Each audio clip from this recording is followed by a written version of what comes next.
गत 24 घंटा राज्य में केतक स्थान में हालुका मध्यम धरण वर्षा रेकर्ड कर सर्वाधिक वर्षा बालेश्वर जिलार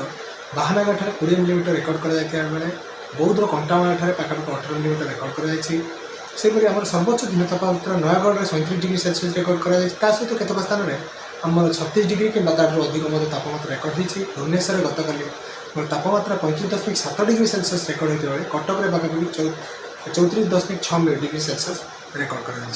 बर्तमान देखा कौन निर्दिष्ट पाणीपाग प्रभाव ना कि गोटे कोईचा बल सक्रिय रही जहाँ प्रभाव में जलीय बाष्पूर्ण वायु राज्य मध्य प्रवेश करुच्ची उच्च तापमात्रा प्रभाव में जलीय बाष्प आसी केतक अंचल में हालुका मध्यम धरण वर्षा रेकर्ड कर जहाँ पूर्वानुमान रही आम केउझर मयूरभंज ता सहित आम ट्विन सिटी भुवनेश्वर और कटक जोटा कि कटक और खोर्धा जिला नयगढ़ जिला और आम दक्षिण ओडिशा किसी जिले में हालुका मध्यम धरण वर्षा पूर्वानुमान जारी कर